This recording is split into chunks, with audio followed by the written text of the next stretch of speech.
So, कल जो जहाँ पे रुके थे वहां से स्टार्ट करेंगे आगे। तो हमने पिछली क्लास में जो है वेक्टर एडिशन पे ज्यादातर हम लोगों ने बात किया था, है ना। और दोनों मेथड देखे थे, जिसमें कि ज्योमेट्रिकल मेथड भी था वेक्टर एडिशन का और एनालिटिकल मेथड भी था। तो एनालिटिकल मेथड मतलब वो फॉर्मूला वाला जो मेथड, उसपे बेस्ड क्वेश्चंस भी हमने किए थे। अब हम लोग आज जो है resolution of vector resultant between two vectors, एक का दूसरे पे कंपोनेंट कैसे निकालते हैं, ये सारी चीजें करेंगे। कोशिश करेंगे कि सब्ट्रैक्शन और डॉट प्रोडक्ट भी आज हम लोग कंप्लीट कर लें। So conditions for zero resultant vector.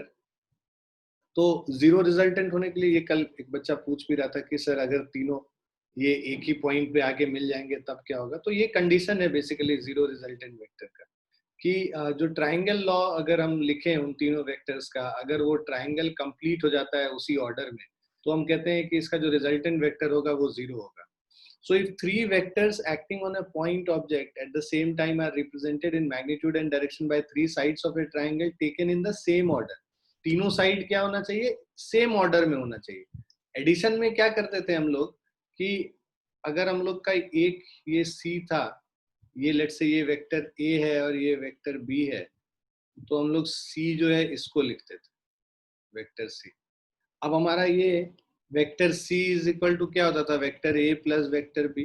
अगर C को उस तरफ लेके चले जाए तो मतलब vector A plus vector B minus of vector C क्या हो जाएगा, जीरो वेक्टर के बराबर हो जाएगा। तो A plus B minus C, देखो प्लस C अगर इधर है तो माइनस C क्या होगा, इस डायरेक्शन में होगा।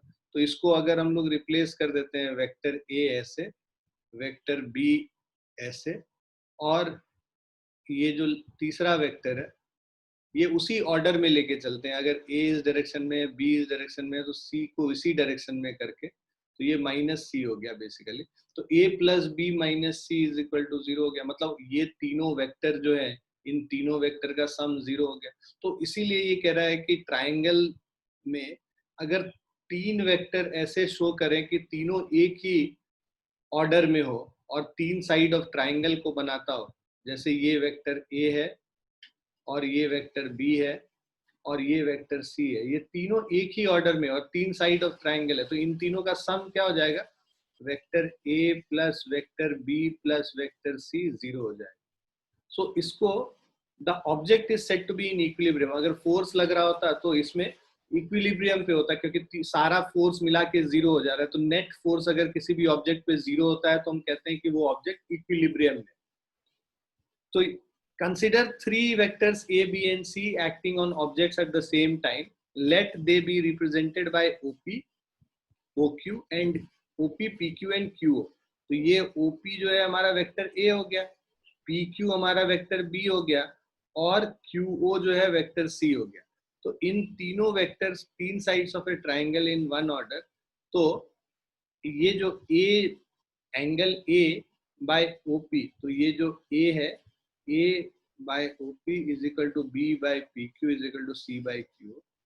ये वेक्टर के मैग्नीट्यूड के बारे में बात कर रहा है। Similarly if any number of vectors acting on an object at the same time are represented in magnitude and direction by various sides of a closed polygon taken in the same order, their resultant is zero and the object is in equilibrium।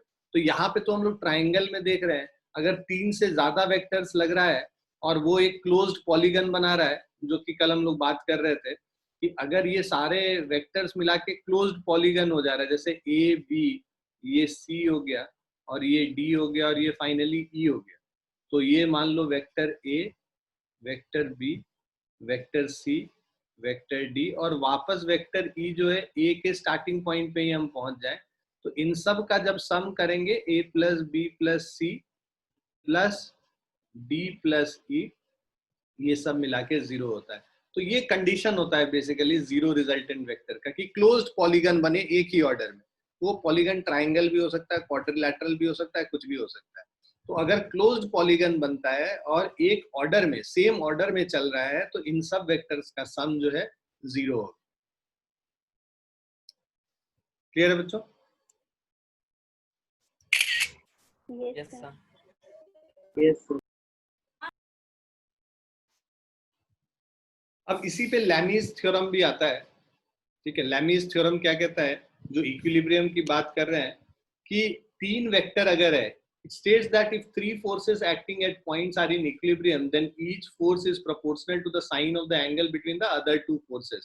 तो ये लैमीज theorem equilibrium condition को study करने के लिए काफी useful है। मतलब मान लो एक फोर्स ए इधर लग रहा है, दूसरा फोर्स बी इधर लग रहा है, और तीसरा फोर्स सी इधर लग रहा है। इन दोनों के बीच में एंगल अल्फा है, यहाँ पे एंगल बीटा है, यहाँ एंगल गामा है। अगर ए वेक्टर के ऑपोजिट जो एंगल है वो अल्फा है, बी वेक्टर के ऑपोजिट एंगल बीटा है, और सी वेक्टर के ऑपोजिट एंगल गामा है, तो अब हम लोग क्या करेंगे, इसको लिख सकते हैं ए का magnitude divided by sine of alpha is equal to B का magnitude divided by sine of beta is equal to C का magnitude divided by sine of gamma. ये थ्योरम जो है, इस थ्योरम को, ये इक्विलिब्रियम के कंडीशन में होता है, ठीक है।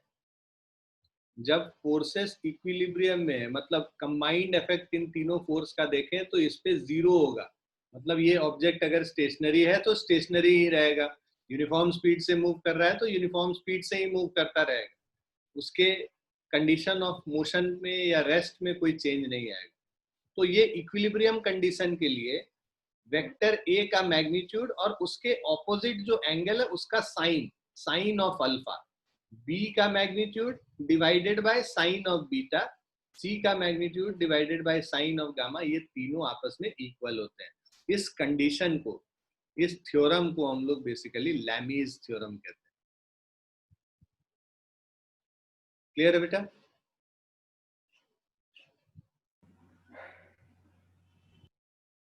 क्लियर है सभी को? सर एक बार फिर से बता दीजिए ना। हाँ बता दे रहे हैं। तीन फोर्स है, मान लो एक फोर्स हम लोग को लिखा हुआ है यहाँ पे कि ये 12 न्यूटन का फोर्स इधर लग रहा है, एक फोर्स 10 न्यूटन का इधर लग रहा है, और दूसरा 8 न्यूटन का फोर्स इधर लग रहा है। ये एंगल मान लो बताया हुआ है कि भाई 120 डिग्री है, ये एंगल जो है 150 डिग्री है, और ये एंगल जो है 90 डिग्री, एज्यूम कर लेते हैं, ठीक है। 270 90 360 हो गया, ठीक है। टोटल मिला के 360 होना चाहिए। अब मेरे पास ये कह रहा है कि ये इक्विलिब्रियम में कब होगा, इक्विलिब्रियम में तब होगा जब 12 बाय साइन 120 डिग्री है ना is equal to 10 by sine 90 degree is equal to 8 by sine 150 degree.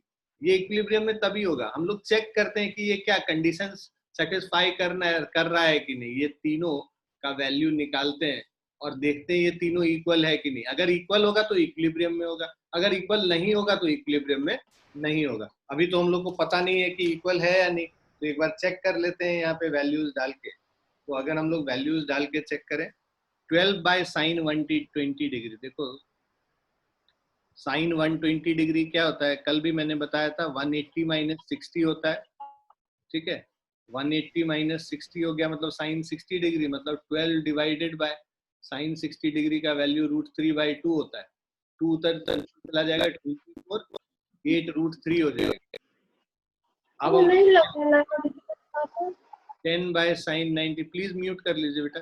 10 by sine 90 करेंगे मतलब 10/1 हो गया, ये 10 हो गया। अब तीसरा क्या करेंगे, 8 by sine 150 degree, 8 by sine 150 degree के लिए 8 divided by sine 180 minus 30, sine 180 minus 30, 180 minus 30 मतलब साइन 30 डिग्री हो गया। साइन 30 डिग्री का मतलब 1/2 होता है, तो 8 डिवाइडेड बाय 1/2 मतलब 16 हो गया। तीनों अलग अलग है, ये 16 आ रहा है, ये 10 आ रहा है, और ये 8√3 आ रहा है। तीनों अलग अलग वैल्यूज हैं, मतलब ये इक्विलिब्रियम में नहीं है। अगर ये तीनों इक्वल होता तो इक्विलिब्रियम में होता। ऐसे हम लोग चेक करते हैं कि फोर्सेस ऑब्जेक्ट को इक्विलिब्रियम में रख रहा है या फिर इक्विलिब्रियम में नहीं है। ये चेक करने के लिए ये थ्योरम होता है, लैमीज थ्योरम। क्लियर है? Yes sir. Yes sir. कभी कभी क्या है कि तुमको बाकी वैल्यूज दिया हुआ रहेगा, एक फोर्स का वैल्यू नहीं दिया होगा, यहाँ पे एफ का वैल्यू नहीं दिया होगा, तुमको पूछेगा कि अगर ये इक्विलिब्रियम में तो एफ का वैल्यू निकालो। तो एफ का वैल्यू निकालो तो यहाँ पे एफ बाय साइन 120 को 10 बाय साइन 90 से इक्वेट कर देंगे और एफ का वैल्यू निकाल। ठीक है। Now conditions for equilibrium of an object. कोई ऑब्जेक्ट इक्विलिब्रियम में कब होता है? There is no linear motion of the object. कोई ऑब्जेक्ट लीनियर मोशन में नहीं है तब इक्विलिब्रियम में कहलाएगा। Resultant force on the object is zero. There is no rotational motion of an object. ना तो वो लीनियर मोशन में है, ना रोटेशनल मोशन में है, और there is minimum potential energy of the object for stable equilibrium. दो तरीके का इक्विलिब्रियम होता है, एक स्टेबल इक्विलिब्रियम होता है, एक अनस्टेबल इक्विलिब्रियम होता है। अब पोटेंशियल एनर्जी हम लोग दोनों कंडीशन में निकालेंगे। जहां पे मिनिमम पोटेंशियल एनर्जी आएगा वो स्टेबल इक्विलिब्रियम होगा। जहां पे मिनिमम पोटेंशियल एनर्जी नहीं है, पोटेंशियल एनर्जी ज्यादा है दूसरे के रेस्पेक्ट में, तब हम लोग बोलेंगे वो अनस्टेबल इक्विलिब्रियम होता है।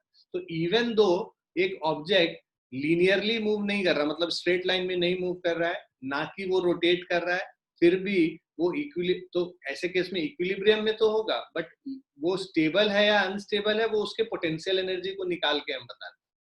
तो ये सब आगे जो फर्दर चैप्टर्स होंगे वर्क एनर्जी का, या फिर जो हम लोग सब मैकेनिकल प्रॉपर्टीज ऑफ मैटर पढ़ते हैं वहां पे, एसएचएम के केस में हम लोग पढ़ते हैं, तो वहां पे ये स्टेबल अनस्टेबल इक्विलिब्रियम की चीजें ज्यादा समझ में आएंगी। और बाकी अभी बस तुमको ये जानना है कि दो तरीके का इक्विलिब्रियम होता है। सो इक्विलिब्रियम दो तरीके का है, एक स्टेबल,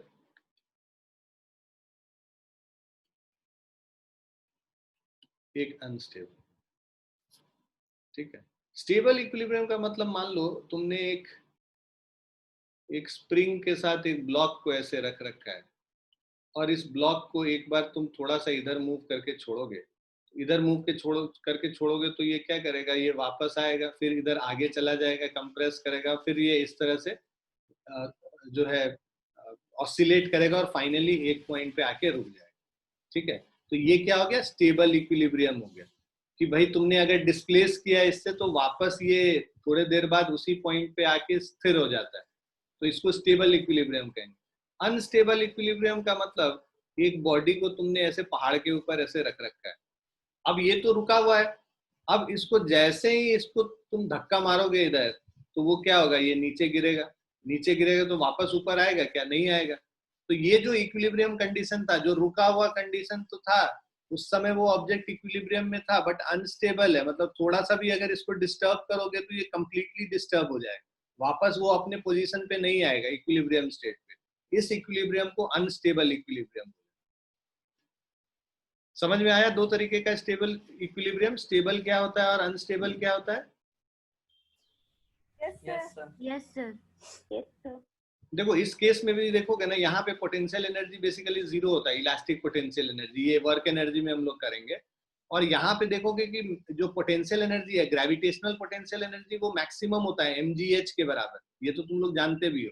तो पोटेंशियल एनर्जी जब ज्यादा होगा तो हमने क्या बोला था, अनस्टेबल है, और मिनिमम पोटेंशियल एनर्जी के पास स्टेबल इक्विलिब्रियम। इवन दो ऑब्जेक्ट जो है रेस्ट पे है, या फिर जो रोटेशनल मोशन भी नहीं हो रहा है, लीनियर मोशन भी नहीं हो रहा है, जब ये ऑब्जेक्ट पहाड़ के ऊपर था, ना तो वो रोटेट कर रहा है, ना ही उस लीनियरली मूव कर रहा है, इक्विलिब्रियम में तो है, बट ये अनस्टेबल इक्विलिब्रियम हो गया, क्योंकि डिस्टर्ब करने के बाद वो वापस अपने पोजीशन पे नहीं आता है।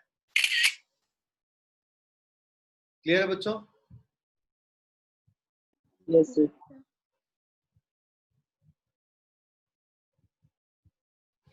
अब देखो सब्ट्रैक्शन ऑफ वेक्टर है, सब्ट्रैक्शन ऑफ वेक्टर कुछ नहीं होता है but just reverse of addition होता है। मतलब कि अगर हम कह रहे हैं वेक्टर ए और बी को सब्ट्रैक्ट करो, तो a minus B is nothing but a plus of minus B, right. तो अगर हम लोग को दो वेक्टर को सब्ट्रैक्ट करना है, मान लो वेक्टर a को a से b को सब्ट्रैक्ट करना है, तो ये इसको हम क्या लिखेंगे, vector a plus of minus of vector b। तो अब अगर हम ट्राइंगल लॉ से समझें इसको, कि मेरे पास एक वेक्टर है वेक्टर a, दूसरा वेक्टर है लेट्स से ये वेक्टर b। अब हमें क्या करना है, a plus of minus b करना है, तो प्लस b के जगह हम लोग क्या लेंगे, अब इसको माइनस b लेंगे। माइनस b क्या होता है, b के ऑपोजिट सेम लेंथ का एक ऑपोजिट डायरेक्शन में 180 डिग्री ऑपोजिट कर देंगे तो ये माइनस b हो जाएगा। a और b का जो पहले हम लोग एडिशन कर रहे थे, अब a और माइनस b का एडिशन करेंगे। प्राइम पैरेललोग्राम लॉ से अगर इसको समझें, तो पैरेललोग्राम लॉ से ये जो वेक्टर होगा, ये वेक्टर क्या दर्शाएगा हमें? Vector A minus of vector B, है ना। बेसिकली क्या दर्शाएगा कि A plus of minus B, summation of those, but plus of minus B होता है तो ए माइनस बी हो जाएगा। और यही अगर ए प्लस बी निकालना होता तो ए प्लस बी क्या होता कि ऐसे पैरेललोग्राम करके ऐसे ऐड कर देते, तो ये जो वेक्टर होता है ये क्या हो जाता? Vector A plus vector B होता। तो ये वेक्टर हमारा ए माइनस बी है, ये वेक्टर हमारा ए प्लस बी। क्लियर है बच्चों? Yes sir. Yes sir. ठीक है, तो समझो इसको थोड़ा। देखो ये वेक्टर था ए, ये वेक्टर था बी, इसको माइनस बी कर दिया तो ये निकल गया ए माइनस बी।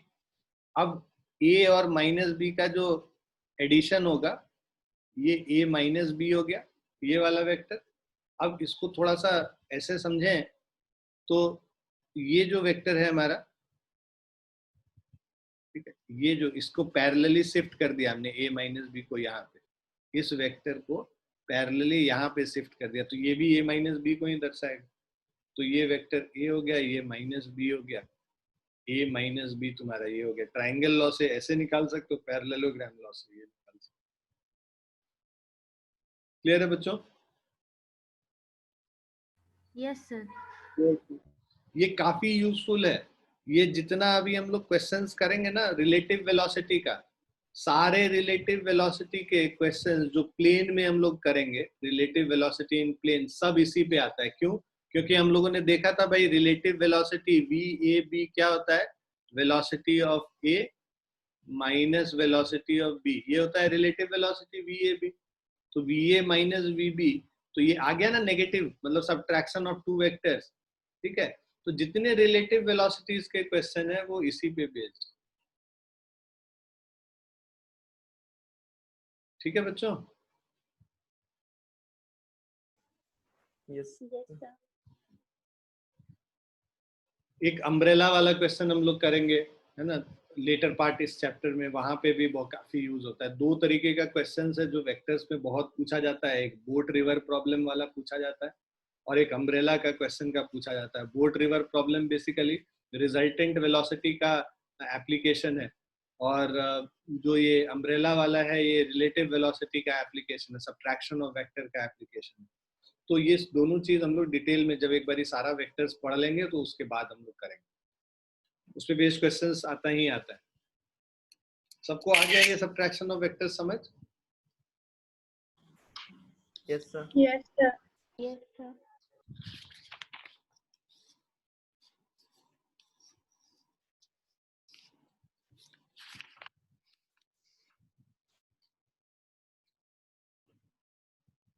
ठीक है, ये a माइनस बी वही सब्ट्रैक्शन ऑफ वेक्टर बता रहा है। ठीक है, सो बेसिकली देखो ये यहाँ पे पहले, सबसे पहले अगर हम बात करें तो b को पहले उल्टा किया, उल्टा करके a के साथ ले जाके ज्वाइन किया, उसके ट्राइंगल लॉ से उसको ज्वाइन करके हमने निकाल लिया। ना जीरो वेक्टर और नल वेक्टर ये तो कल भी हम लोग कर चुके थे, बट फिर से मैं बता दूं थोड़ा कि जीरो वेक्टर का यूज सबसे ज्यादा सब्ट्रैक्शन ऑफ वेक्टर में ही आता है। दो इक्वल वेक्टर को अगर सब्ट्रैक्ट करोगे तो रिजल्टेंट क्या आएगा? जीरो वेक्टर ही आएगा। So it is that vector which has zero magnitude and an arbitrary direction. Arbitrary direction मतलब डायरेक्शन फिक्स नहीं है उसका। तो zero vector is represented by zero के ऊपर ऐसे एरो बना के दिखाते हैं, arrow over the number zero. It is also called null vector. A vector being of zero magnitude must be represented by arrow of zero length. एक vector को अगर जीरो मैग्नीट्यूड का है तो वो एक वेक्टर जिसका एरो जिसका जीरो लेंथ है, ऐसा पॉसिबल तो है नहीं कि जीरो लेंथ का एरो हो, तो एरो का कोई डायरेक्शन फिर स्पेसिफाई नहीं होता है। The direction of arrow head of A zero vector represented by zero length can not be specified. अगर लेंथ ही जीरो है तो एरो का किस तरफ डायरेक्शन ये नहीं पता चलेगा। तो जब पता ही नहीं चलेगा कि किस तरफ डायरेक्शन है तो उसका डायरेक्शन को हम लोग स्पेसिफाई नहीं कर सकते हैं, और इसीलिए हम लोग कहते हैं कि जीरो वेक्टर का आर्बिट्ररी डायरेक्शन होता है। कोई फिक्स डायरेक्शन नहीं है, but arbitrary direction. Resolution of vectors भी कल हम लोग किए थे, है ना, जब हम लोग बात कर रहे थे। अभी डिटेल में कर लेंगे कि it is the process of splitting a single vector into two or more vectors in different directions without which together produce the same effect as is produced by single vector alone. मतलब एक vector को दो part में break करना और ये दोनों part मिलके जो इफेक्ट लाएगा वो सिंगल वेक्टर इफेक्ट ले आए, तो वो सिंगल वेक्टर जो है इन दोनों वेक्टर का जो है रिजल्टेंट है basically. So the vector into which the given single vector is split is called component vectors. एक वेक्टर को दो पार्ट में ब्रेक कर देने का मतलब दोनों वेक्टर को हम कंपोनेंट वेक्टर्स कहते हैं। तो जनरली जो वेक्टर है उसको हम लोग रेक्टेंगुलर कोऑर्डिनेट्स के अबाउट हम लोग स्प्लिट कर देते हैं, एक वेक्टर को दो पार्ट में स्प्लिट कर देते हैं। ठीक है, स्प्लिट करने का ऐसा है कि अगर हमारे पास ये लेट्स से वेक्टर ए है ना, ये वेक्टर ए है ओ आर और ये एंगल थीटा बना रहा है, तो इस ट्राइंगल की बात करें, इन ट्राइंगल OPR, ये राइट एंगल ट्राइंगल, राइट। तो राइट एंगल ट्राइंगल में OP क्या हो जाएगा, बेसिकली अगर हम लोग बेस बाय हाइपोटेनस करें तो cos theta is equal to OP divided by OR। cos theta is equal to OP by OR को हम लोग क्या लिखते हैं, A का magnitude, so OP is equal to A cos theta हो गया। और उसी तरह ये वाला ट्राइंगल लेंगे OQR, इन ट्राइंगल OQR अगर हम लें तो ये अगर थीटा है तो ये हमारा एंगल क्या होगा, 90 माइनस थीटा होगा। ठीक है, और यहाँ पे इस एंगल के लिए 90 माइनस थीटा के लिए ये वाला बेस हो जाएगा और ये हाइपोटेनस हो जाएगा। यहाँ पे इस थीटा के लिए ये बेस था, 90 माइनस थीटा के लिए ये बेस है, तो हम लोग कर सकते हैं, और ये 90 माइनस थीटा है तो ये एंगल थीटा है, अल्टरनेट इंटीरियर एंगल।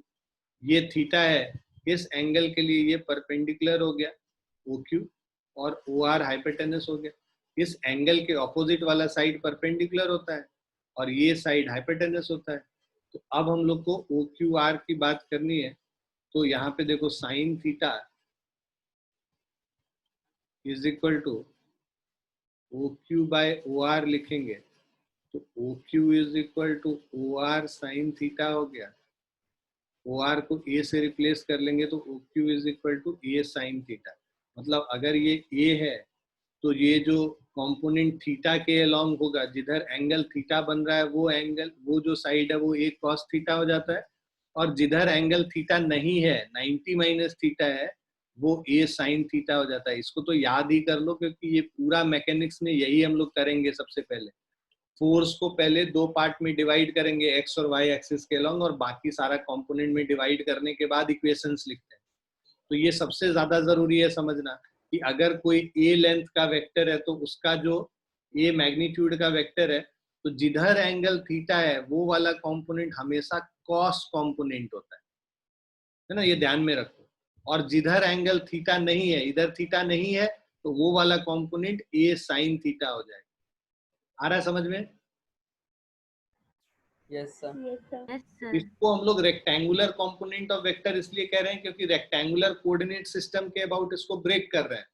ए को हम एक्स एक्सिस और वाई एक्सिस के अलोंग लिख रहे हैं, तो वेक्टर ए को हम लोग क्या लिख लेंगे, देखो एक्स एक्सिस के अलोंग ओपी जो है वो हमारा ए कॉस थीटा है, और ए कॉस थीटा, और इधर अगर हम लोग वेक्टर के फॉर्म में लिखेंगे तो आई कैप से मल्टीप्लाई कर देंगे, डायरेक्शन इसका यूनिट वेक्टर एक्स एक्सिस के अलोंग आई कैप है तो आई कैप लिख देंगे, प्लस वाई एक्सिस के अलोंग जो इसका मैग्नीट्यूड है ए साइन थीटा है, और वहां पे हम लोग जे कैप लिखते हैं क्योंकि वाई एक्सिस के अलोंग यूनिट वेक्टर जे कैप है। तो ये जो वेक्टर है इसको रेक्टेंगुलर कोऑर्डिनेट सिस्टम के फॉर्म में ए कॉस थीटा आई प्लस ए साइन थीटा जे के फॉर्म में लिखते हैं। तो बेसिकली ये बोला जाता है कि हम वेक्टर ए को उसके एक्स और वाई कंपोनेंट के अलोंग लिख रहे हैं, मतलब A X I plus A Y J के। तो ए एक्स मतलब X component of A Y मतलब Y component of A, X component A cos theta है, Y component A sine theta है। तो अगर इसको लिखोगे तो A X is A cos theta और A Y is equal to A sine theta.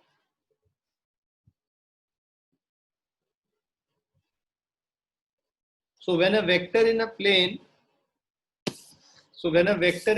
is split into two component vectors at right angles to each other, the component vectors are called rectangular components of that vector.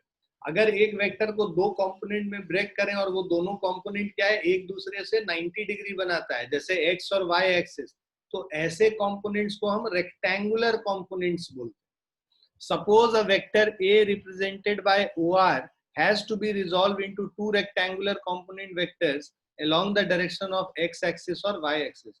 हम assume कर रहे हैं कि OR को हम दो component में break कर रहे हैं, एक x axis के along, एक y axis के along.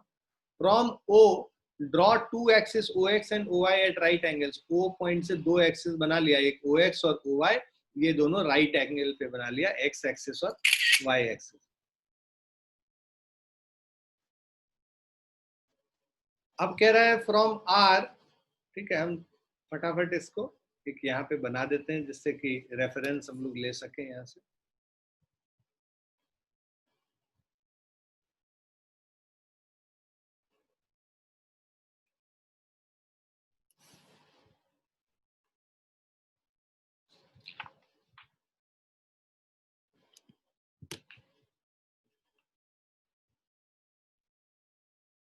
सो ये हो गया y एक्सिस, ये हो गया x एक्सिस, ये लेट से R है, ये O है, यहाँ पर से हम लोगों ने परपेंडिकुलर ड्रॉप किया, ठीक है, ये पॉइंट P है, ये पॉइंट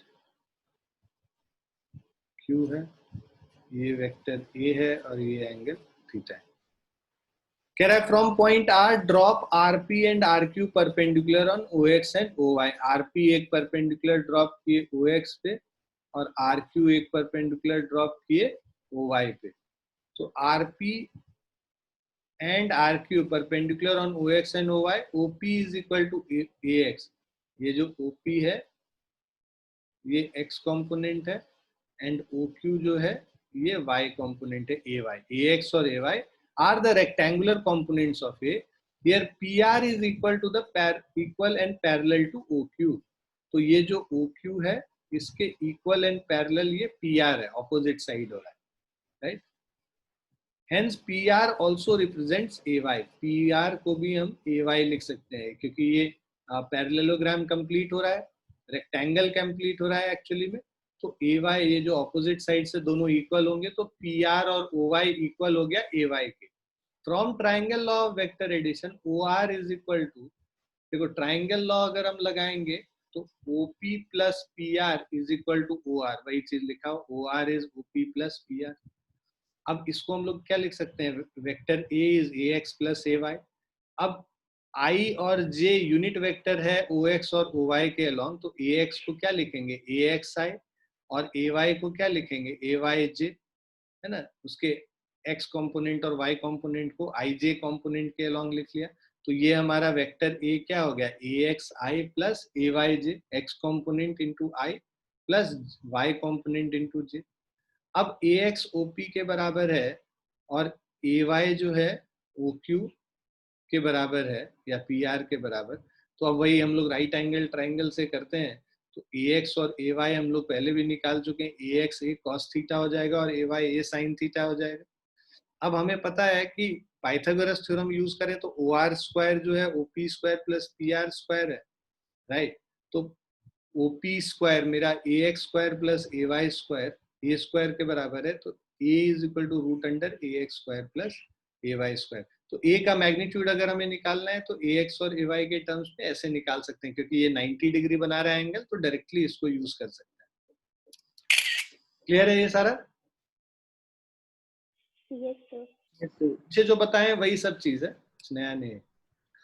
अब देखो यहाँ पे ये रेक्टेंगुलर कंपोनेंट्स को दिखा रहा है. ये जो ब्लैक वाला वेक्टर है उसका x कंपोनेंट मेरा रेड वाला वेक्टर हो गया और y कंपोनेंट इसका ब्लू वाला वेक्टर हो गया.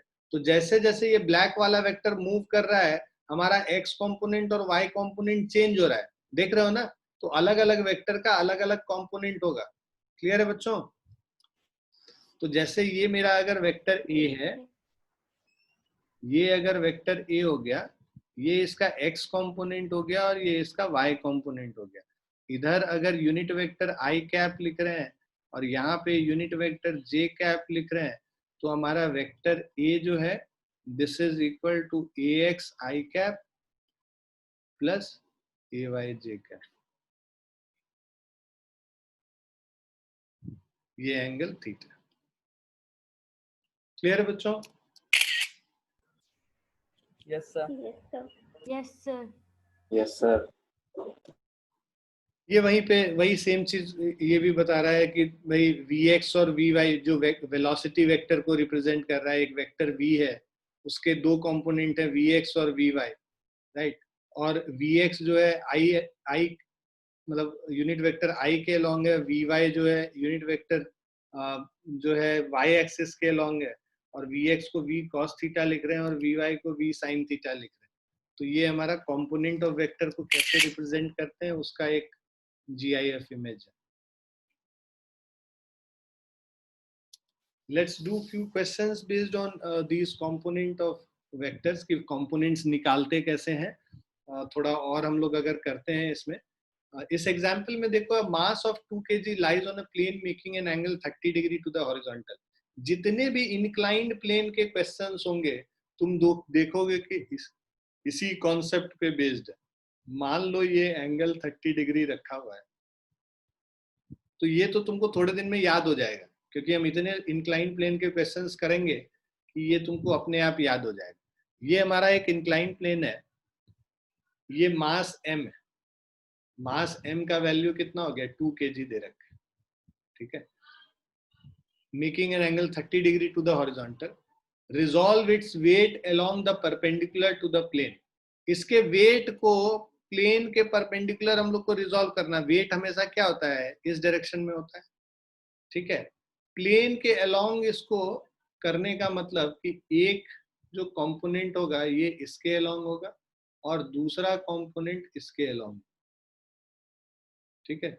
ये परपेंडिकुलर कंपोनेंट हो गया और ये प्लेन के पैरेलल वाला कंपोनेंट हो गया, राइट। तो इस वेट को हम दो पार्ट में डिवाइड कर, ठीक है। तो basically parallelogram law of vector addition से देखें तो ऐसे। अब ये देखो, ये अगर एंगल 30 डिग्री है तो ये वाला जो एंगल होगा ये कितना होगा 90 माइनस 30 हो जाएगा, और ये वाला एंगल क्या हो जाएगा थीटा हो जाएगा 30 डिग्री। तो ये 30 डिग्री हो गया। अब ये अगर mg है तो इसका जो जिधर एंगल 30 डिग्री होता है वो क्या कंपोनेंट होता है, mg cos 30 डिग्री हो जाएगा। और जिधर 30 डिग्री नहीं है उधर क्या हो जाएगा mg sin 30 डिग्री। तो हमने क्या किया, mg को दो पार्ट में ब्रेक कर लिया, एक mg इधर, एक प्लेन के परपेंडिकुलर हो गया mg cos थीटा, और एक प्लेन के पैरेलल हो गया ये हो गया mg sin थीटा। तो 30 डिग्री कर लो थीटा के जगह, एंगल के जगह। सो अगर ये एंगल 30 डिग्री है तो जब भी जो इंक्लाइन प्लेन का एंगल होता है वो इंक्लाइन प्लेन का एंगल इस वाले एंगल के बराबर आता है। तो हमेशा इंक्लाइन प्लेन के अलोंग वाला जो कंपोनेंट होगा वेट का वो mg sin 30 डिग्री होगा, और जो परपेंडिकुलर होगा इंक्लाइन प्लेन को वो mg cos 30 डिग्री होगा, ठीक है। तो इसके वेट को रिजॉल्व करना है। Assume g is equal to 10 metre per second square. तो अब देखो इसको रिजॉल्व करोगे, mg है तो 2 इंटू 10, तो ये जो mg cos 30 डिग्री क्या हो जाएगा 2 इंटू 10 इंटू cos 30 डिग्री।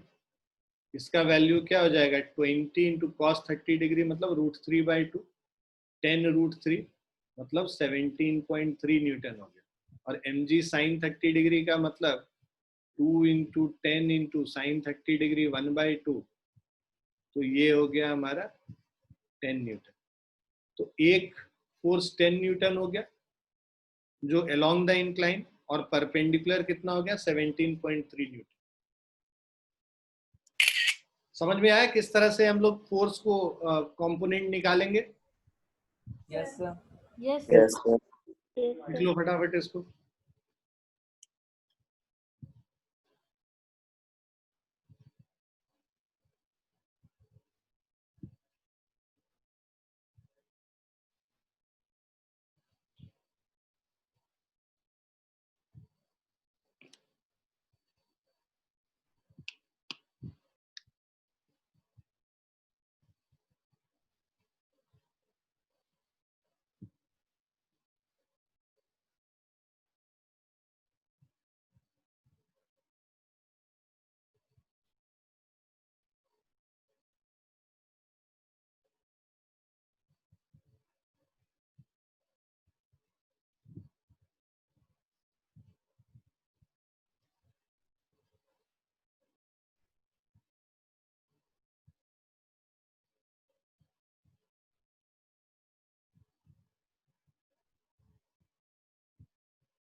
लिख लिया बच्चों?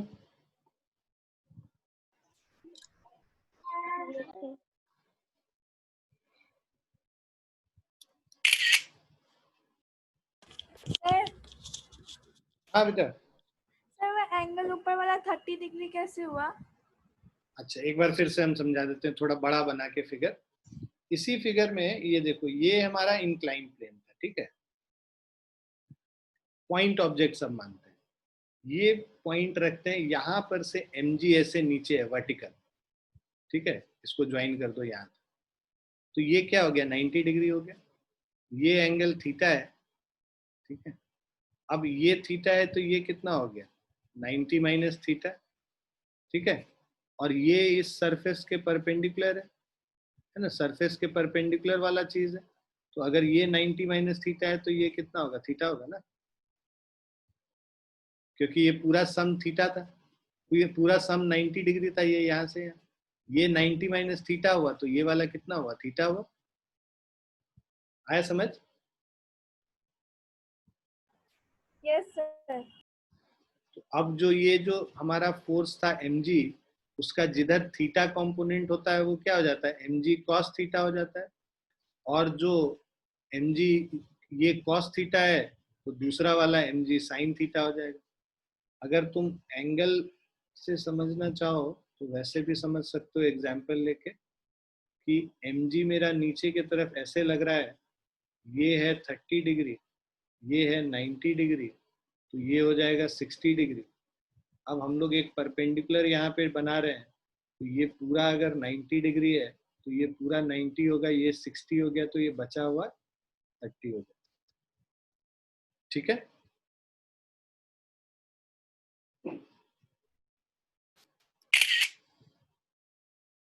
ठीक है बेटा, यस सर। लिख लिया सबने? Yes sir. अब देखो, इस तरह का क्वेश्चन काफी पूछा जाता है, ये सब न्यूटन्स लॉज ऑफ मोशन करेंगे तब भी आएगा। बट अभी बिकॉज वेक्टर्स की बात हो रही है तो एक दो वैसे क्वेश्चंस कर लोगे तो तुम लोगों को कॉन्फिडेंस रहेगा बाद के लिए। तो a rope is stretched between two poles, a 50 Newton boy hangs from it as shown in the figure. रोप पहले ए बी के अलॉन्ग सीधा था, जैसे ही कोई लटकेगा तो थोड़ा रोप ऐसे सैग कर जाता है। तो मान लो ये जो आदमी जो लटक 50 न्यूटन बॉय जो नीचे लटक रहा है, इसका वेट कितना है, 50 न्यूटन के बराबर, ठीक है। वेट 50 न्यूटन के बराबर नीचे की तरफ है। अब ये जो रोप है, रोप दो फोर्स लगाएगा, एक रोप इधर के तरफ फोर्स लगाएगा T2 और दूसरा रोप टेंशन एक इधर के तरफ लगेगा T1। कोई भी रोप के ऊपर लटकते हैं तो रोप जो आदमी को, देखो Newton third law of motion है ना, हम जितने फोर्स से रोप को नीचे खींचेंगे रोप भी हमको उतने ही फोर्स से ऊपर खींचेगा, तभी हम लोग स्टेशनरी है ना, बैलेंस होगा। तो एक्शन रिएक्शन फोर्स है बेसिकली। तो वेट के ऑपोजिट एक रिएक्शन फोर्स होता है जिसके वजह से स्ट्रिंग टाइट रहता है। तो स्ट्रिंग जो टाइट है वो टेंशन फोर्स के वजह से है, और वो टेंशन फोर्स मान लो इस वाले जो रोप में टेंशन T2 है और इस वाले रोप में टेंशन T1। अब मेरे पास ये एंगल दे रखा है 15 डिग्री, तो ये भी एंगल कितना होगा, 15 डिग्री हो जाएगा, 15 degree, right, alternate interior angles. उसी तरह ये अगर 30 डिग्री है तो ये भी एंगल कितना हो जाएगा, 30 डिग्री हो जाएगा। और हमें पता है कि जिधर एंगल होता है वो कॉस कंपोनेंट होता है, तो T1 का जिधर एंगल तो इधर 30 डिग्री है ना, तो T1 cos 30 डिग्री ये होगा। उसी तरह 15 डिग्री ये वाला एंगल है T2 के लिए, तो T2 का कंपोनेंट इधर निकालेंगे तो cos 15 इधर। दूसरा कंपोनेंट वर्टिकल होगा T2 sin 15 और इसका T1 का दूसरा कंपोनेंट T1 sin 30। तो दो परपेंडिकुलर डायरेक्शन में हमने इसको ब्रेक कर दिया, एक cos कंपोनेंट में एक sin कंपोनेंट में। cos कंपोनेंट हॉरिजॉन्टल हो गया, sin कंपोनेंट वर्टिकल हो गया। अब ये जो फोर्स इस पे लग रहा है नीचे की तरफ, एक फोर्स यहाँ पे लग रहा है, एक फोर्स ऊपर की तरफ लग रहा है। तो बिकॉज ये इक्विलिब्रियम में जितना फोर्स ऊपर लग रहा है उतना ही नीचे लगेगा ना। तो और जितना लेफ्ट में लग रहा है उतना ही राइट में लगेगा, तभी तो इक्विलिब्रियम में होगा। इक्विलिब्रियम मतलब मूव नहीं कर रहा है, मूव नहीं कर रहा है मतलब जितना फोर्स ऊपर उतना फोर्स नीचे। So for horizontal equilibrium,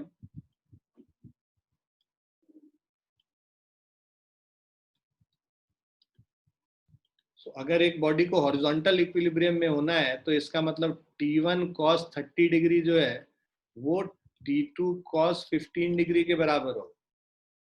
और फॉर वर्टिकल इक्विलिब्रियम, ये हो गया हमारा पहला इक्वेशन। दूसरा,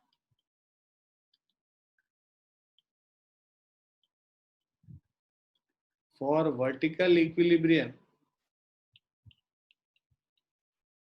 T1 sin 30 डिग्री plus T2 sin 15 degree is equal to weight. Weight कितना है हमारा 50 न्यूटन नीचे की तरफ, जितना फोर्स ऊपर लग रहा है उतना ही नीचे लग रहा है, ये सेकेंड। तो वर्टिकल इक्विलिब्रियम ये हो गया। अब हम लोग को इस दोनों इक्वेशन को सॉल्व करना है ना। पेयर ऑफ लीनियर इक्वेशन है, दो वेरिएबल है और दो equation, so pair of linear equation को सॉल्व करना हमें पता है, हम लोग वैल्यूज को सॉल्व कर लेंगे।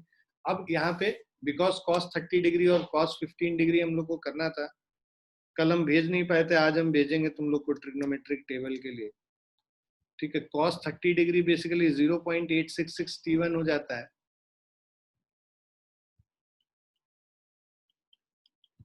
Is equal to cos 15 degree 0.965 हो जाता है, तो 0.965 T2। अब हम लोग क्या करते हैं, इससे एक रिलेशन निकाल लेते हैं, T2 को T1 के टर्म्स में लिख लेते हैं। तो T2 इज इक्वल टू, इसको 0.965 को डिवाइड कर देंगे उधर ले जाके, 0.866 by 0.965 T1. So this is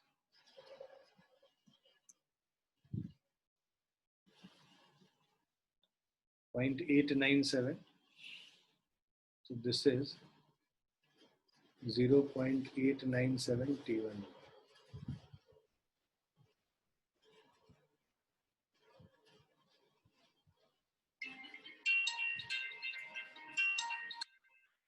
Just a second.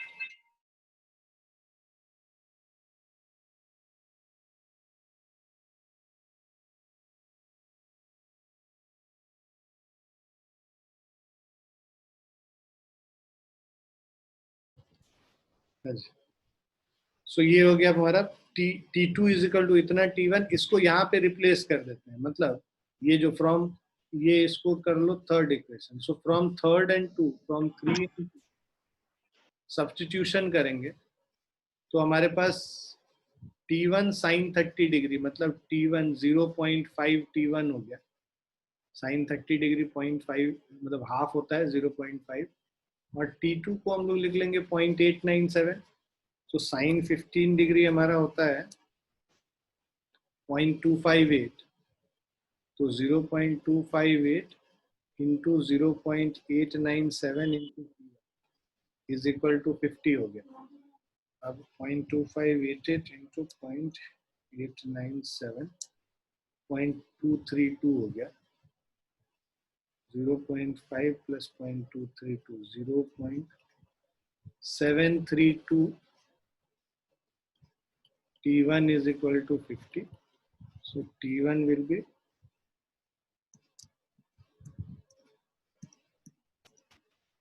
68.30 हो गया। 50 divided by 0.732.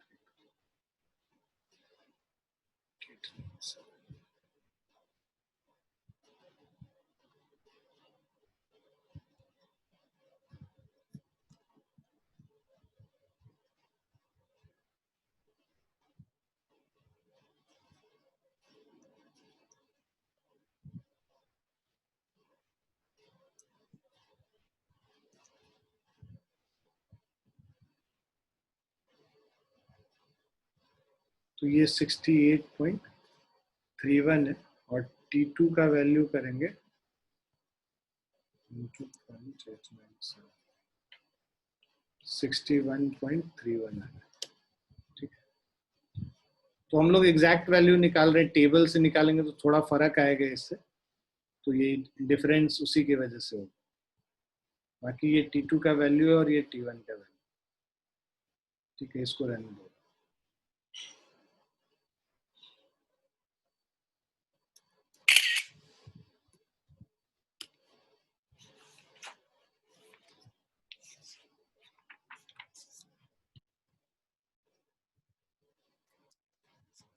क्लियर है बच्चों?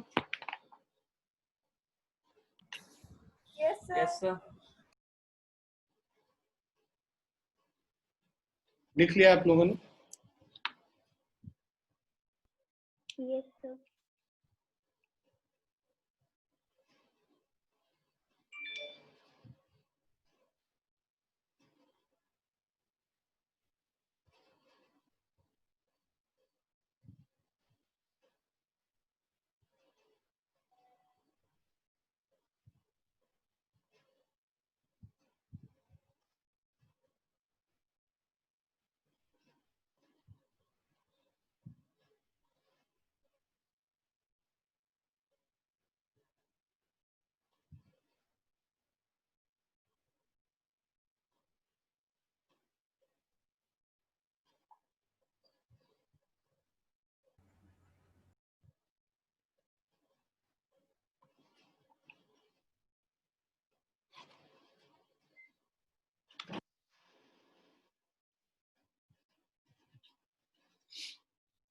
अब हम लोग rectangular component of vector in 3 dimensions करेंगे, है ना? 3 डायमेंशंस में बात करेंगे। तो ये भी हम लोग कल बात कर रहे थे कि हमारे पास अगर एक वेक्टर ए है, ठीक है, तो ये समझिए पहले कि ये अल्फा बीटा गामा क्या है। कि ये जो वेक्टर ए है, ये जो एक्स एक्सिस से एंगल बना रहा है, ये देखो ये वाला एक्सिस एक्स एक्सिस है, एक्स एक्सिस से जो एंगल बना रहा है वो अल्फा हो गया। जो वाई एक्सिस, मतलब ये वाला जो वाई एक्सिस है, उससे जो ये एंगल बनाएगा वो बीटा हो गया। और जो जेड एक्सिस है, उससे जो एंगल बना रहा है ये पूरा एंगल, वो गामा हो गया। तो alpha beta gamma is angle made by A with x axis, angle made by A with y axis, and gamma is the angle made by A with z axis। मतलब x axis, y axis और z axis से जो angle बन रहा है वो alpha beta और gamma हो गया। x कंपोनेंट को नाम हम ax देते हैं, y कंपोनेंट को नाम हम ay देते हैं और z कंपोनेंट को हम नाम az देते हैं। तो कोई भी वेक्टर को हम 3 कंपोनेंट में डिवाइड कर सकते हैं। तो ये हो गया हमारा ax i plus AYJ plus AZK, जहां IJK क्या है, एक्स एक्सिस, वाई एक्सिस और जेड एक्सिस के अलोंग यूनिट वेक्टर है, जिसको स्पेशल नाम दिया गया है वेक्टर्स। अब ये जो AX है, हम लोगों ने देखा AX is equal to A cos alpha हो जाएगा, AY जो है A cos बीटा हो जाएगा और AZ जो है ये A cos गामा हो जाएगा। अल्फा बीटा और गामा जो है, इनको डायरेक्शन कोसाइंस कहते हैं। Direction cosines of a vector, अलग से नाम दिया गया है इसको। जो एक्स एक्सिस, वाई एक्सिस और जेड एक्सिस से एंगल बन रहा है, उन एंगल को हम डायरेक्शन कोसाइंस कहते हैं। क्लियर है बेटा? Yes sir. Yes sir. अब जैसे इसी में बात करें, ये पहले भी हम लोग फिगर कल देख चुके हैं। ये जो P वाला है, ये OP, ये मान लो पूरा वेक्टर है। ये एक्स एक्सिस से जो एंगल बनाएगा, एक्स एक्सिस से ये एंगल बना रहा है तो ये अल्फा हो गया। वाई एक्सिस से जो एंगल बना रहा है वो बीटा हो गया और जेड एक्सिस से जो एंगल बना रहा है वो गामा हो गया। ठीक है?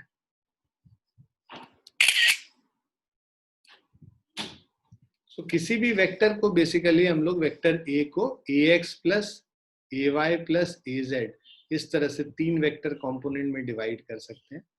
आई जे के यूनिट वेक्टर है एक्स एक्स वाई और जेड एक्सिस के अलोंग, तो ax को ax i लिख सकते हैं, ay वेक्टर को ay j वेक्टर लिख सकते हैं और az को az k वेक्टर लिख सकते हैं। तो पूरा जो वेक्टर है इसको ax i plus ay j plus az k लिखेंगे।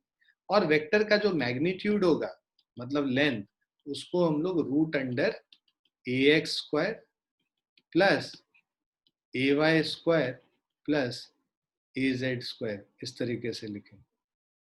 तो ये हमारा मैग्नीट्यूड ऑफ वेक्टर ए हो जाएगा।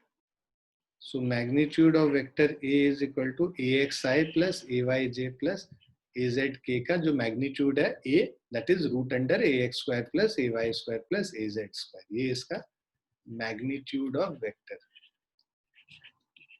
मैग्नीट्यूड ऑफ वेक्टर ए होगा, जिसको हम लोग ए के ऊपर बार लगा के करते हैं, ए बार, मॉड्यूलस बेसिकली। क्लियर है बच्चों? Yes, sir. Now vector addition when vectors are in terms of rectangular coordinates, अगर रेक्टेंगुलर कोऑर्डिनेट्स के टर्म्स में अगर हम लोग को वेक्टर एडिशन निकालना है तो बहुत सिंपल होता है। उसके क्या है, एक्स कंपोनेंट को एक्स कंपोनेंट से ऐड कर दो, वाई को वाई से ऐड कर दो। मतलब अगर हमारे पास एक वेक्टर है ए X I plus A Y जे, दूसरा वेक्टर है B x I plus B Y जे, इन दोनों को ऐड करेंगे, जो रिजल्टेंट होगा ए प्लस बी, उसमें हम लोग ए X I plus A Y जे और B x I plus B Y जे कर लिया। आई को आई के साथ ऐड करेंगे और जे को जे के साथ ऐड करेंगे, मतलब A X plus B X और आई को बाहर ले लेंगे, A Y plus B Y और जे को बाहर ले लिया। So if R X R Y are the rectangular components, so if rx ry are the rectangular components, then resultant rxi plus ryj will be, rx को हम लोग लिखेंगे ax plus bxi और ry को ay plus by। तो basically जो resultant है उसका x component ax plus bx हो जाएगा और y component ay plus by हो जाएगा। मान लो हमारे पास जैसे वेक्टर a है 2i plus 3j और दूसरा वेक्टर b है this is 3i plus 4j। इन दोनों वेक्टर का जो रिजल्टेंट होगा, रिजल्टेंट मतलब summation of these two vectors, A और बी को जोड़ के, ए और बी को जोड़ेंगे तो आई को आई के साथ ऐड कर देंगे, मतलब 2 plus 3i लिख लेंगे प्लस 3 plus 4j, है ना। बेसिकली हमारा क्या होना चाहिए था, 2i plus 3j को, 2i plus 3j को इसको हम लोग ऐड कर ले रहे हैं 3i plus 4j से। अब i को i के साथ ले आएंगे 2 plus 3i और j को j के साथ जोड़ देंगे 3 plus 4j। तो ये क्या हो गया हमारा 5i plus 7j, ये हमारा रिजल्टेंट वेक्टर। तो रेक्टेंगुलर कंपोनेंट्स के टर्म्स में एडिशन देखो सबसे आसान है। तो अगर एक वेक्टर को रेक्टेंगुलर कंपोनेंट में लिख दें तब फिर वो triangle law of vector addition जो हम लोग ज्योमेट्रिकल मेथड पढ़े, एनालिटिकल मेथड पढ़े और तीसरा ये मेथड हम पढ़ रहे हैं जो कि रेक्टेंगुलर कंपोनेंट्स को ऐड करके करते हैं, तो ये सबसे आसान पड़ता है। तो अगर वेक्टर रेक्टेंगुलर कंपोनेंट में लिखा हुआ है तो उसको ऐड करना सबसे आसान हो जाता है।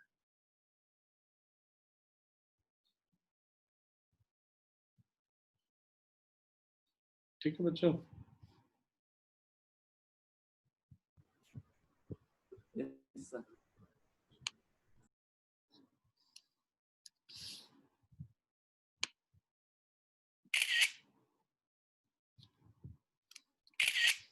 लिख लिया सभी ने?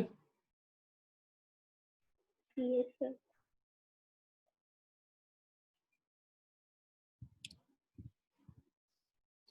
अगर ये 3 डायमेंशन में, अभी तो 2 डायमेंशन वाला पढ़ रहे थे, 3 डायमेंशन में कुछ नहीं, आई जे के तीनों ऐड हो जाएगा।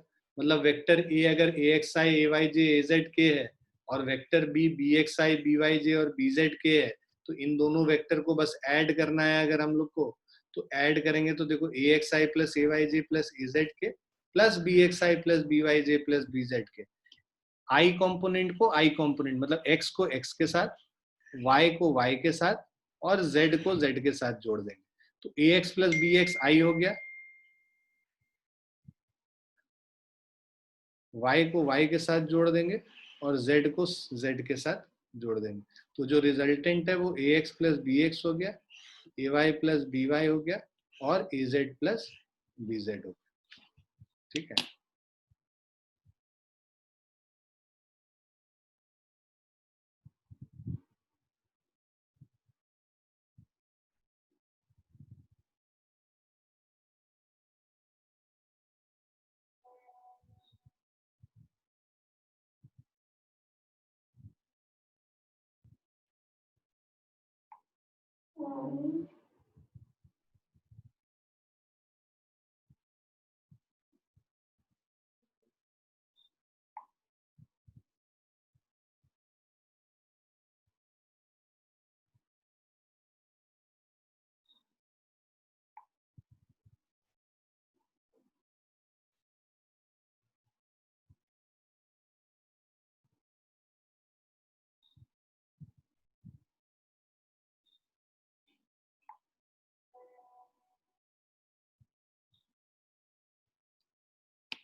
हाँ जी बच्चों, तुम लोग सबको ग्रुप में मीटिंग आईडी मिला ना? एक बच्चा लिख रहा है कि उसको मीटिंग आईडी नहीं मिला। मीटिंग आईडी तो ग्रुप में हम भेजे थे सबको, तो ग्रुप से ही मिला होगा ना आप लोग को? Yes sir. पता नहीं, उसने देखा नहीं होगा हो सकता। ठीक से चलिए चलिए आगे चलते हैं। डायरेक्शन कोसाइंस अब हम लोग बात करते हैं।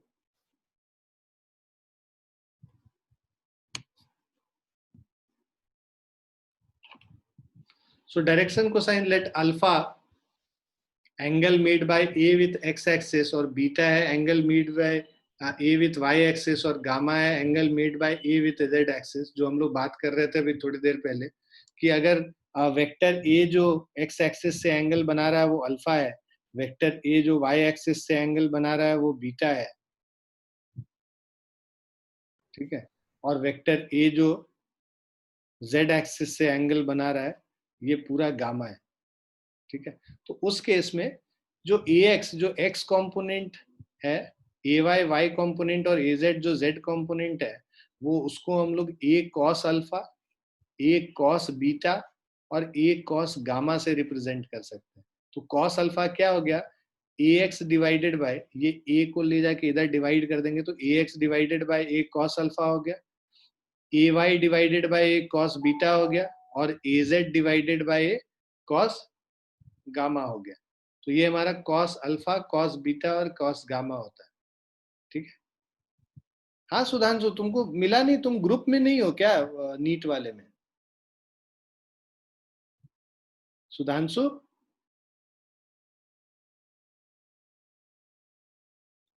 सुधांशु सुन पा रहे हो मुझे तुम? Yes sir. तुम ग्रुप में नहीं हो क्या नीट के? यस सर, ग्रुप में है सर, मैसेज में फोन पर नहीं आया। अरे आया, आना चाहिए, सबको गया है, सब बच्चे तो उसी से आए हैं, उसी ग्रुप में तो हम भेजे सबको। सर मुझे मैसेज नहीं मिला। अरे बेटा तो पहले लिख देते हैं, हमको इतना 1 घंटा तुम्हारा छूट भी गया। कोई बात नहीं, हम इसको अपलोड कर देंगे तो तुम वहां से देख लेना, ठीक है, जितना छूटा है यूट्यूब से देख लेना, फिर अभी अपलोड कर देंगे थोड़ी देर, ठीक है बेटा। Yes sir. तो ये डायरेक्शन कोसाइन हम लोग कर रहे हैं। ये वेक्टर ए है हमारा, ये वेक्टर ए जो एंगल अल्फा बना रहा है एक्स एक्सिस से वो, और दूसरा वेक्टर ए जो वाई एक्सिस से एंगल बना रहा है वो बीटा हो गया, और वेक्टर ए जो जेड एक्सिस से एंगल बना रहा है उसको गामा कहते हैं। तो अब जो हमारा कॉस अल्फा होगा, है ना, वो हम लोग ए एक्स बाय ए, मतलब जो बेस बाय हाइपोटेनस करते हैं, तो यहाँ पे बेस जो है एक्स कॉम्पोनेंट हो गया, cos beta A Y by A हो गया और cos gamma A Z by A हो गया। इन तीनों को, कॉस अल्फा, कॉस बीटा और कॉस गामा को हम लोग डायरेक्शन कोसाइन कहते हैं। डायरेक्शन कोसाइन मतलब कोसाइन जो कि डायरेक्शन बताता है हम लोग, इसीलिए इसका नाम पड़ा है डायरेक्शन कोसाइन। तो cos alpha, cos beta and cos gamma are called direction cosines. और हमें पता है कि जो हम लोग अभी मैग्नीट्यूड कर रहे थे कि भाई वेक्टर ए का मैग्नीट्यूड क्या होगा, वेक्टर ए का मैग्नीट्यूड अभी हमने देखा √√ax² plus ay² plus az², तीनों कंपोनेंट का स्क्वायर कर देंगे और उसका स्क्वायर रूट निकाल लेंगे, तो वेक्टर ए का मैग्नीट्यूड निकल जाता है। तो ax² plus ay² plus az² दोनों तरफ स्क्वायर कर दो, तो हमारा a² is equal to ax² plus ay² plus az² हो गया। अब ax के जगह हम लोग a cos अल्फा डाल देते हैं, तो a² क्या हो गया, a² cos² alpha, a² cos² beta और a² cos² गामा। अब देखो इसमें से a² को कॉमन ले लो, बच जाएगा हमारा cos² alpha plus cos² beta plus cos² gamma. अब ये a² और a² है, इसको कैंसिल कर देंगे तो यहाँ 1 बच जाएगा। तो मतलब cos² alpha plus cos² beta plus cos² gamma, ये हमेशा 1 के बराबर होता है। ये प्रॉपर्टी है डायरेक्शन कोसाइन का कि डायरेक्शन कोसाइन के स्क्वायर को ऐड करेंगे तो हमेशा 1 के बराबर मिलेगा। क्लियर बच्चों? Yes sir. यस।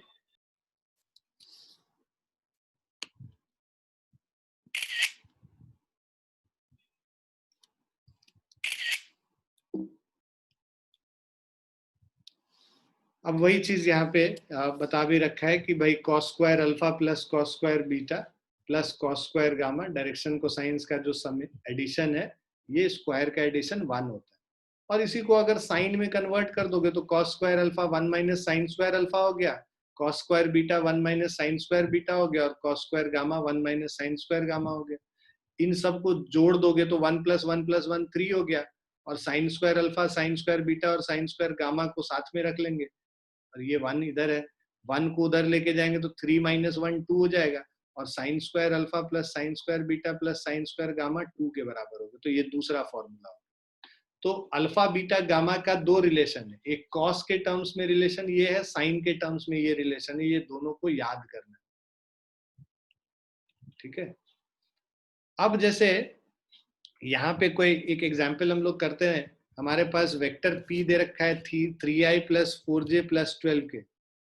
तो एक वेक्टर p दिया हुआ है 3i प्लस 4j प्लस 12 के। Then find the magnitude of vector p। तो मैग्नीट्यूड ऑफ वेक्टर p निकालना होगा, उसको p से रिप्रेजेंट कर सकते हैं। ये मैंने बोला था 3 square plus 4 square plus 12 square हो गया, ax square plus ay square plus az square. ax ये है, ay ये है, az ये है।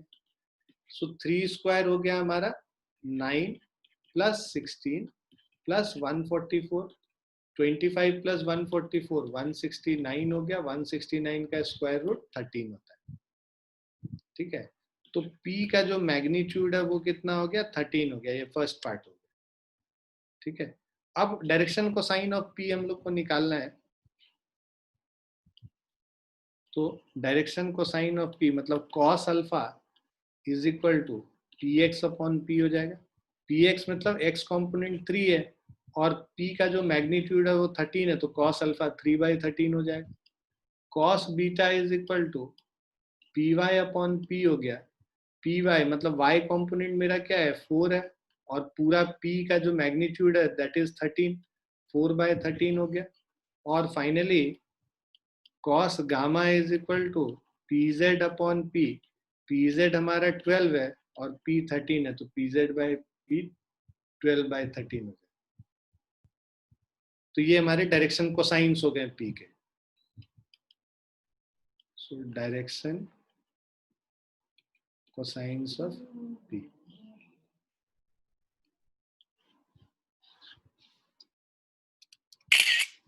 क्लियर बच्चों?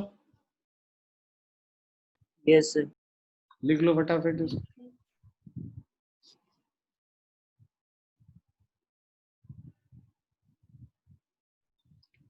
कल वाला होमवर्क तो 2 ही बच्चा हमको अभी तक भेजा है, राहुल का आया था, और किसी ने भेजा था क्या? एक राहुल का ही आया था मेरे पास कल का होमवर्क, बाकी लोगों का होमवर्क आया नहीं मेरे पास।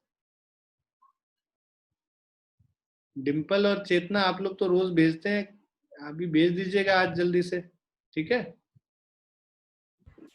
Yes sir. क्योंकि हर दिन का काम होगा ना, तो वो फिर पीछे बैकलॉग ऐड होता चला जाएगा, उसको खत्म करके भेज दीजिएगा, कल वाला भी और अभी आगे भेजेंगे जो उसको भी, ठीक है।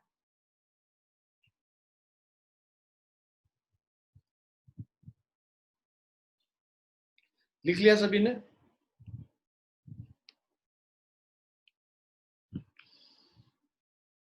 लिख लिया बच्चों? Yes sir. Yes sir. अब हम लोग आ जाते हैं डॉट प्रोडक्ट ऑफ 2 वेक्टर्स में, ठीक है। 2 वेक्टर का dot product, the dot product of 2 vectors A and B. देखो कोई भी मल्टीप्लीकेशन ऑफ वेक्टर 2 तरीके का होता है, पहले तो ये समझ लेते हैं। सो मल्टीप्लीकेशन ऑफ वेक्टर 2 तरीके का है, एक है स्केलर प्रोडक्ट और दूसरा होता है वेक्टर प्रोडक्ट।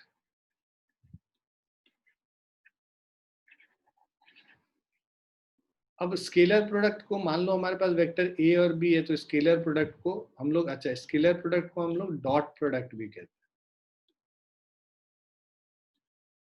और वेक्टर प्रोडक्ट को हम लोग क्रॉस प्रोडक्ट भी कहते हैं, ठीक है। अब डॉट प्रोडक्ट को अगर रिप्रेजेंट करना होगा तो हम लोग ऐसे रिप्रेजेंट करते हैं ए डॉट बी, और क्रॉस प्रोडक्ट को रिप्रेजेंट करते हैं ए क्रॉस बी। वेक्टर में इन दोनों का मतलब अलग अलग है। नंबर्स में क्या है कि तुम चाहे 2.3 ऐसे लिखते हो तो इसका भी मतलब वही होता है जो 2 क्रॉस 3 का होता है, दोनों बराबर 6 ही होता है। यहाँ पे दोनों का अलग अलग मतलब होता है, इसीलिए वेक्टर के केस में कुछ भी ऐसे नहीं लिखेंगे कहीं पे डॉट या कहीं पे क्रॉस, उसका मतलब होता है हर चीज। क्लियर है बच्चों? ठीक है। Yes sir. तो अब डॉट प्रोडक्ट क्या हुआ, ऐसा प्रोडक्ट, दो वेक्टर का प्रोडक्ट जो कि स्केलर दे उसको डॉट प्रोडक्ट कहते हैं। इसका जो रिजल्ट होता है ना वो एक स्केलर क्वांटिटी आता है। So the result of the dot product of two vector is a scalar quantity. Example work done होता है, work done is equal to F dot D. तो वर्क डन खुद स्केलर क्वांटिटी है, force और displacement vector quantity. और A cross B का जो result है वो हमेशा एक वेक्टर क्वांटिटी आता है। ठीक है, कई सारे एग्जाम्पल है, जैसे वेक्टर का टॉर्क हो गया, torque is equal to r cross F होता है, ये टॉर्क होता है। तो ये दो वेक्टर का क्रॉस प्रोडक्ट कर रहे हैं तो हम लोग को एक वेक्टर ही आ रहा है। तो रिजल्टेंट अगर हम लोग को मल्टीप्लाई करके वेक्टर आ रहा है मतलब वेक्टर प्रोडक्ट है ये, और अगर रिजल्टेंट एक स्केलर आ रहा है मतलब ये स्केलर प्रोडक्ट है। स्केलर प्रोडक्ट का नाम हम लोग डॉट प्रोडक्ट रखते हैं, वेक्टर प्रोडक्ट का नाम हम लोग वेक्टर प्रोडक्ट मतलब वेक्टर प्रोडक्ट है। अब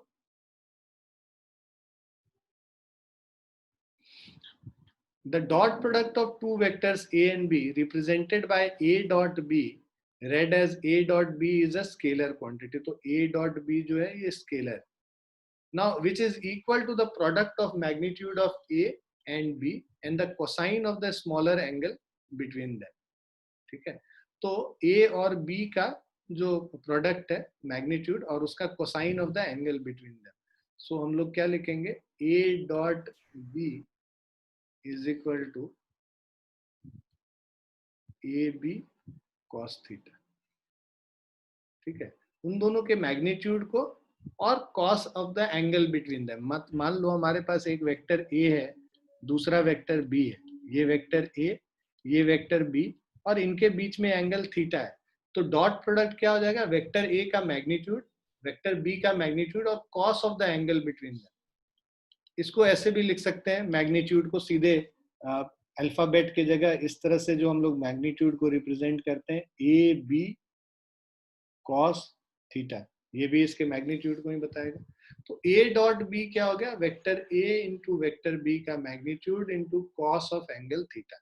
सो here A B and cos theta ये सब स्केलर्स हैं, ये तो मैग्नीट्यूड है, नंबर है बस, और कॉस थीटा भी स्केलर क्वांटिटी, ये सारे स्केलर हैं। Therefore the dot product of A and B हमेशा एक स्केलर क्वांटिटी देता है। That is why dot product of two vectors is also known as scalar product. Each vector a and b has a direction, but their scalar product does not have a direction. Scalar, देखो scalar product क्या है, a और b का अपना direction होगा, लेकिन जब उसका स्केलर प्रोडक्ट निकालेंगे जो हमें नंबर मिलेगा, जो रिजल्टेंट मिलेगा मल्टीप्लाई करके, उसका कोई डायरेक्शन नहीं होगा क्योंकि वो स्केलर क्वांटिटी। क्लियर बच्चों? Yes sir. Yes, sir. Yes, Yes, sir. sir.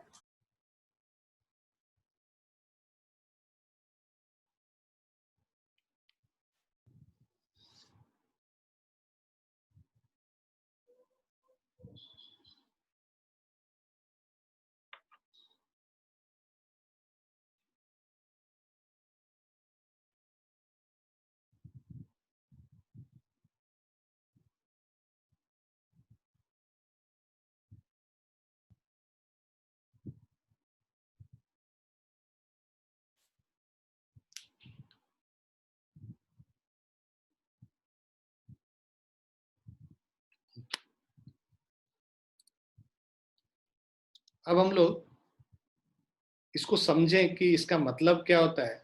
Geometrical interpretation of dot product, मतलब इसको ज्योमेट्रिकली समझें तो क्या मतलब होगा कि एक हमारे पास वेक्टर बी है और दूसरा वेक्टर बी ए था और एक दूसरा वेक्टर बी है। अब जब हम b cos थीटा करते हैं, मतलब कि ये जो कंपोनेंट है यहाँ पे परपेंडिकुलर ड्रॉप करेंगे तो इसका जो ये वाला कंपोनेंट होगा वो b cos थीटा हो जाएगा। तो मतलब a को हम क्या कर रहे हैं, b का कंपोनेंट a के अलोंग निकाल के उसको a से मल्टीप्लाई कर दे रहे हैं, तो हमें इसको डॉट प्रोडक्ट निकल के आ जा रहा है। सो ज्योमेट्रिकल इंटरप्रिटेशन है कि अगर एक वेक्टर का कंपोनेंट दूसरे के अलोंग निकाल के उसको प्रोडक्ट कर देंगे उसके साथ, तो फिर उसका डॉट प्रोडक्ट निकल जाएगा। जैसे चाहे b का कंपोनेंट a पे निकाल लो या a का कंपोनेंट b पे। a का कंपोनेंट b पे मतलब यहां से एक परपेंडिकुलर ड्रॉप करोगे तो इसका कंपोनेंट इसके अलोंग a cos थीटा हो जाएगा, उसको b से मल्टीप्लाई कर देंगे। तो या तो a का कंपोनेंट b के अलोंग लेके b से मल्टीप्लाई कर लो, या b का कंपोनेंट a के अलोंग निकाल के a से मल्टीप्लाई कर दो। दोनों केस में तुमको सेम चीज आएगा, a b cos थीटा। तो a b cos थीटा जो डॉट प्रोडक्ट है उसका मतलब ये होता है एक वेक्टर का कंपोनेंट दूसरे के अलोंग और उसके बाद उस वेक्टर से उसका मल्टीप्लिकेशन। क्लियर है बच्चों? Yes, sir. Projection of vector b onto a। b cos theta का मतलब क्या हो गया, b का प्रोजेक्शन a पे। b का प्रोजेक्शन a पे का क्या मतलब होता है कि अगर यहाँ पे सूरज की रोशनी, ऐसे समझो कि सूरज की रोशनी अगर ऊपर से आ रही है तो इसका जो लेंथ ऑफ शैडो होता है वो इतना ही तो होता, यहाँ से यहाँ तक ही तो इसका शैडो होता। तो वो जो इस वेक्टर का शैडो अगर इधर से डालेंगे, ऊपर से डालते हैं, है ना, एक्स एक्सिस पे जो शैडो होगा वो b cos थीटा होगी, तो उसको प्रोजेक्शन कहते हैं। इस b वेक्टर का प्रोजेक्शन a के अलोंग, तो b वेक्टर का प्रोजेक्शन a के अलोंग और उसके बाद तो वो b cos थीटा हो गया, और a वेक्टर का प्रोजेक्शन b के अलोंग करेंगे तो वो a cos थीटा हो गया। मतलब कि इधर से अगर रोशनी आ रही होती है, राइट, तो a का जो प्रोजेक्शन b के अलोंग होता है, मतलब b के परपेंडिकुलर हम लोग रोशनी छोड़ेंगे इधर से, तो वो जो लेंथ ऑफ शैडो होगा वो उसका प्रोजेक्शन हो जाता है, a का प्रोजेक्शन b के अलोंग a cos थीटा होगा। तो ये a cos theta is the projection of a onto b और b cos theta is projection of b onto a। b का a पे projection b cos theta, a का b पे projection a cos theta. Clear बच्चों? Yes, sir. Yes, sir. Yes, sir. Dot product of two vectors is also defined as the product of magnitude of one vector and the magnitude of component of other vector in the direction of first vector। वही same चीज है भाई। हम जब कह रहे हैं a b cos theta, तो एक वेक्टर को दूसरे वेक्टर के प्रोजेक्शन से मल्टीप्लाई कर देंगे, तो कंपोनेंट से मल्टीप्लाई कर देंगे तो a b cos थीटा मिल जाएगा। अगर दोनों वेक्टर पैरेलल है, अगर a और b पैरेलल है, मान लो ये वेक्टर a है, ये वेक्टर b है, अगर पैरेलल है तो इनके बीच में एंगल कितना हो जाएगा, 0 डिग्री हो जाएगा। थीटा अगर 0 डिग्री हो गया तो जो हम लोग वेक्टर a डॉट b कर रहे हैं इसको लिख रहे हैं ए बी cos थीटा, तो मतलब यहाँ पे क्या हो गया, A B cos of 0 degree हो गया। cos 0 डिग्री क्या होता है, 1 होता है, तो ये A B into 1 A B हो गया अगर सेम डायरेक्शन में। अगर ये पहला हो गया, राइट। अब इससे क्या आ गया कि जब दोनों वेक्टर सेम डायरेक्शन में तो बस उसको मल्टीप्लाई कर दो, तो इसका मतलब कि इसी से ये कंपोनेंट आता है भाई कि आई डॉट आई जो है, दो यूनिट वेक्टर को अगर मल्टीप्लाई करेंगे सेम डायरेक्शन में तो 1 हो जाता है, जे डॉट जे भी 1 हो जाता है और के डॉट के भी 1 हो जाता है। तो I dot I is equal to I का आई, बिकॉज यूनिट वेक्टर है, unit vector into unit vector, दोनों का यूनिट वेक्टर का मैग्नीट्यूड 1 इंटू 1 हो गया। कॉस ऑफ 0 डिग्री करोगे तो ये भी 1 हो जाएगा। आ रहा समझ में?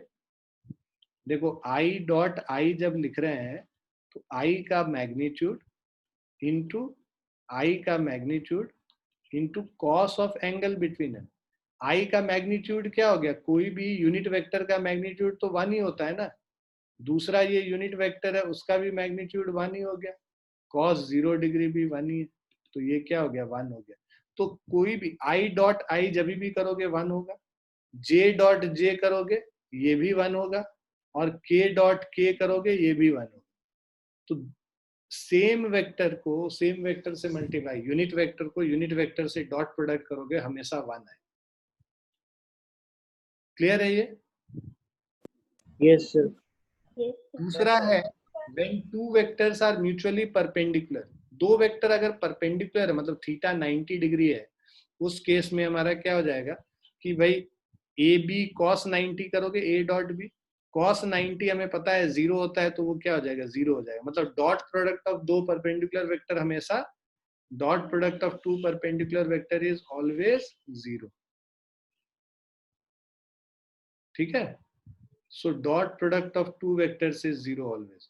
तो इसका मतलब क्या हो गया, देखो आई जो है जे, आई एक्स एक्सिस के लॉन्ग है, जे वाई एक्सिस के लॉन्ग है, आई डॉट जे क्या हो जाएगा 0, जे वाई एक्सिस के लॉन्ग, के जेड एक्सिस के लॉन्ग, जे डॉट के भी 0, के डॉट आई, के है जेड एक्सिस के लॉन्ग, आई है एक्स एक्सिस के लॉन्ग, उसको करेंगे वो 0 होगा क्योंकि इन सब के बीच में एंगल 90 डिग्री।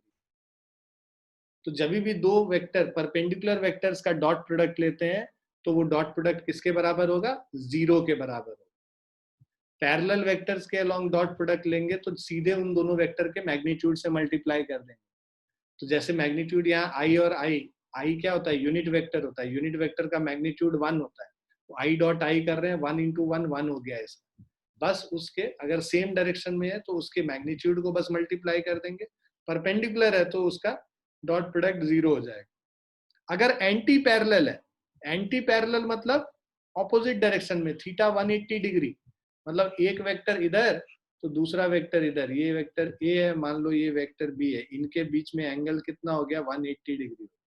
बिकॉज इनके बीच में एंगल 180 डिग्री है, cos 180 डिग्री कितना हो गया -1 हो गया, राइट। cos 180 डिग्री -1 हो गया। ए डॉट बी का फॉर्मूला होता है ए बी कॉस थीटा, तो थीटा के जगह हम लोग 180 डिग्री डाल देंगे तो cos 180 -1 हो जाता है माइनस ए बी। तो कोई भी डॉट प्रोडक्ट जो है इसका एक ही फॉर्मूला याद रखना है, ए बी कॉस थीटा। अब इसमें जो जो वैल्यूज होंगे वो वैल्यूज डालेंगे और इसको सॉल्व करके निकालेंगे। एग्जाम्पल क्या है, जैसे अभी हम बताए भी थे, वर्क डन एक एग्जाम्पल है स्केलर प्रोडक्ट का, फोर्स डॉट डिस्प्लेसमेंट, फोर्स और डिस्प्लेसमेंट का स्केलर प्रोडक्ट या डॉट प्रोडक्ट निकालते हैं तो हमें वर्क डन मिलता है। क्लियर बच्चों? Yes, sir.